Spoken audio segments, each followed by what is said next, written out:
In the space of 4 short months since he took over as head coach of Sri Lanka at the start of 2014, Paul Farbrace won first the Asia Cup, then the World 2020, so it was a big coup for English cricket to lure him back as Peter Moore's number 2. He was known and liked by the Sri Lankans because of his previous 3-year stint as assistant coach to Trevor Bayliss, so he's in a fascinating position to compare approaches to coaching and playing from his experiences with Sri Lanka, Kent and Yorkshire. Let's hear now his fascinating insight into some of the players he's worked with and some of the things he's learnt about coaching. The Sri Lankan players are very streetwise, they're very savvy, they're very clued up on how to play the game. Whilst we might be teaching a 19, 20-year-old the nuances of setting a field or how to manipulate the strike and get into gaps and get off strike, that's something they do by a matter of course because they have to. Now has he got it? Yes, yes! Sri Lanka, the new champions of the ICC World T20. Well played. The best young players that come through tend to be self-taught. They tend to have played with a soft ball, and hence that you get some slightly quirky things in terms of Mendes with his incredibly long and strong fingers playing with a soft ball, managing to spin it off the end of his finger and then developed onto a cricket ball and took to that very easily. You know, you've got someone like Lasith Malinga who learnt to bowl on the surf down in Gaul where he was brought up, and by the time he came to Colombo had already worked out his action. So he needed to skid the ball off the top of the surf to get the ball to carry on through, and when they were playing with a soft bat and a soft ball. So, you know, those things were in place. What people perhaps miss is the Jaya Surirs of this world who, in an absolutely extraordinary way they struck the ball and the way they played, actually have a really good sound technique. A lot of it is self-taught from watching. Kaushal Janith Pereira has just modelled himself on Sanath Jayasuria, and there are stories up to the age of 13, 14 he was actually right-handed and turned himself round because he wanted to be Jayasuria and bat left-handed. And you hear lots of stories like that because the boys really do want to emulate and copy their heroes. The players love to be coached. And I first went to Sri Lanka, Sanath Jayasuria played 400 ODIs and 100 test matches. Very often the bowlers would come back out of his net and say, "Oh Paul, he wants you to stand in his net." And he wanted you to be in his net watching him, and he wanted you to go and stand behind his net, and he wanted to comment every ball that he faced. Very simple things. His big thing was that when he tapped the floor, if he tapped the floor and the bat got further and further away from his back foot, it meant that his head went across to the offside and he played slightly around his front pad. So he wanted constant reminder that his bat was to stay nearer to his back foot, and it was something he worked really, really hard on. He wanted to know that his bat face was coming down straight, he wanted to know that his head and his hands were in line and he wasn't getting too far across to the offside. Then once he was in that position, he would absolutely belt the ball over square leg, mid-on, or cut it over backward point for 6. And he had unbelievably fast hands, but the basics of his game were the setup that most players have in the world. After that, instinct took over. He was unbelievable at judging length, and that's why he was able to, from the same position, pretty much hit the same ball over backward point for 6 or over wide mid-on for 6. In on his legs, no, it's just magnificent striking of the ball. But because he was in a really good position, it allowed him to do that. Dilshan's the same. I mean, everybody talks about Dilshan and his scoop, but actually Dilshan's setup is very orthodox. It's pretty side-on. He picks his hands up nice and high, his head's forward, he's very balanced at the crease, which allows him again to judge length, get his hands under the ball and scoop the ball at 90 miles an hour over your own head. Murali wanted to call it a starfish because apparently starfish has the smallest brain of any known animal in the world. And so therefore Murali wanted it called the starfish because he thought it was the most stupid shot he'd ever seen played. But Dilshan has this incredible ability to be still at the point of release and very balanced. And then you look at Mahela, who is probably one of the nicest players on the eye to watch. Very still, very methodical, very organised at the crease, yet doesn't hit a ball on the morning of a game. He very much bases his game on instinct, never watches video, but is very instinctive in the way that he plays. Then you have a Sangakkara who watches every bit of video he possibly can do, to such an extent that he'll watch a fast bowler's hand to see at what point they take their hand back in their bound at the crease, to what point he makes his trigger movement. When you look at them, they look such free, easy players who look as though they all just go and play on their instincts and actually just go in and look to whack the ball. Well, they don't. They do have a very good grounding in the game. And interestingly, a lot of them still talk to coaches that were involved perhaps in their school days. There's a lot of love and affection for those coaches who have actually instilled the basics into them and helped them to have the love of the game, which they've continued on with, which I think is, it's a lovely way to be. Having seen how so many successful players there have such different ways of preparing and practicing and being ready to play the game of cricket at international level, actually has taught me that every player is different. Every player needs something different. Every player needs to be understood. And until you understand that person as a person, I don't think you can honestly make forward strides with them. You're talking about mindset, you're talking about state of mind in terms of practice, in terms of preparation, in terms of leading into a game.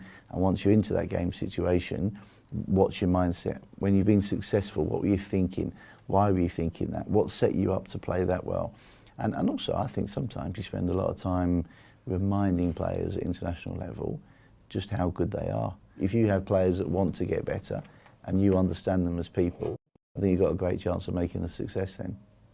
I think the enthusiasm you have for the game when you're coaching young players is absolutely fundamental. And I think that carries on through to every level you work at. In every team, you've got different levels of ability. You've got people who can achieve anything within 10 seconds. I mean, Josh Butler at the moment never ceases to amaze me. Whether you play, we've started playing a bit of touch rugby in the morning. Josh Butler has done one or two things in touch rugby. You think, crikey, how good is that? Passes the ball flat, 35 yards, little chip over the top, dives, catches it, scores a try. And you think, where's that come from? It's no wonder that he is able to innovate and play shots that he plays on the cricket field. All youngsters playing need to play different sports, not pigeonhole too quickly. We very often hear about the brilliant John T. Rhodes. Well, he was a brilliant hockey player and he's carried that on.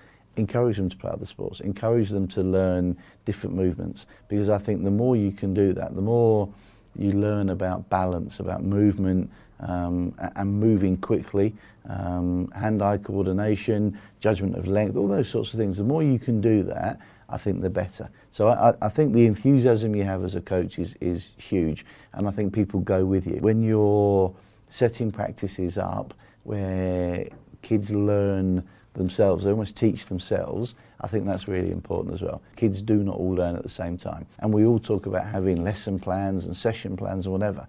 And you want to stick to your session plans. And even in county cricket, mistakes I've made is when I've had a session set up and I want that session to run how I want it to run. That's when you get into problems. And now I set a session up where I have, if I'm going to work with a player, I might have the first 2 minutes in my own head as to how I think that looks. From there on in, your experience takes you on. Now, when you're an inexperienced coach, you have everything planned and organised, whatever.